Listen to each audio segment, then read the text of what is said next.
Bonjour à tous, alors aujourd'hui je vais vous parler de cette pile de livres.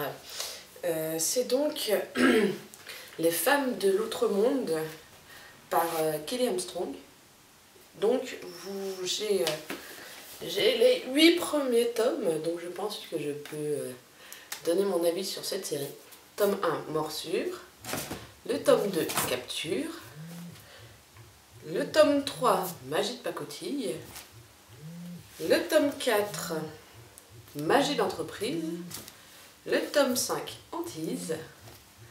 Le tome 6, Rupture. Et enfin, le tome 7, Sacrifice. Et enfin, le tome 8, Démoniaque. Donc, j'aime beaucoup ces couvertures et leur tranche reste très sobre, très jolie pour la bibliothèque. Je trouve que c'est très joli, très saillant. J'aime beaucoup, c'est pour ça que j'ai les 8 tomes d'ailleurs. J'aime beaucoup cette série, surtout les premiers tomes. C'est juste vers les 2 derniers que j'aime un peu moins. Donc je sais pas si j'achèterai le 9e. Je pense que oui quand même, parce que au point où j'en suis, autant aller à la suite. Pour un petit résumé sans faire trop de spoilers, c'est l'histoire sur plusieurs années de femmes ayant des super pouvoirs. Donc maintenant je vais entrer dans la partie un peu plus spoil, donc faites attention, je vais essayer de pas trop en dire. En fait je vais parler des tomes, parce que là il faut que je rentre un peu plus dans le détail, donc je vous préviens juste. Nous avons, dans le tome 1, nous rencontrons Elena. Elena, femme loup-garou. Donc c'est pas du spoil ça, c'est bon.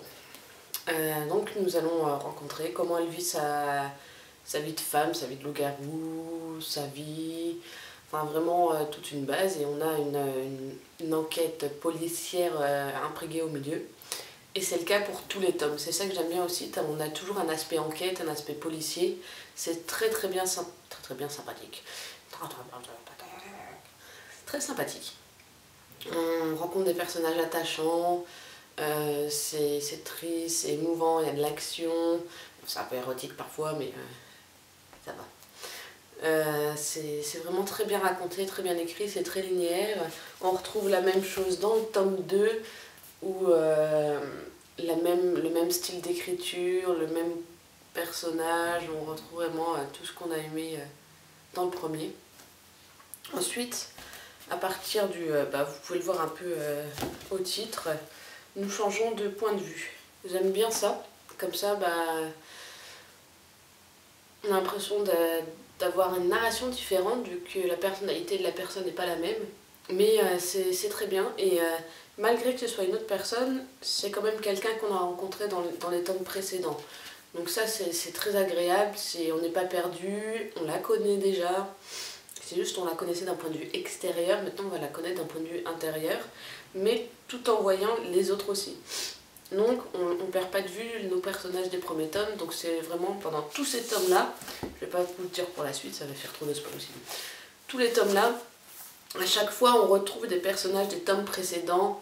Dans le tome là, le point de vue c'est quelqu'un qu'on connaît déjà, donc on n'est vraiment jamais perdu, c'est vraiment très bien, j'adore, c'est captivant. Je les lis vraiment très rapidement, le style d'écriture comme je disais est fluide, on a envie de savoir la suite, il y a de l'action quand il faut, c'est pas trop mou, et une fois vers les 3/4, le milieu, quand il y a vraiment plein d'actions où les dénouements commencent à arriver, j'ai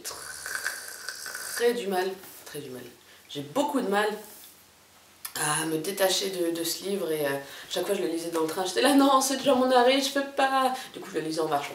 Mais donc voilà, c'est vraiment une bonne série, j'attends de lire le 9 du coup, même si au début je disais que j'étais pas sûre de vouloir l'acheter. Je vais quand même le lire, j'attends de le lire pour voir un peu plus. Donc oui, j'aime beaucoup cette série, cet auteur. Je vais essayer de découvrir une autre de ses séries, j'ai vu qu'elle en avait fait une autre. Je vais voir si je la trouve et si je l'achète. Passez une bonne journée.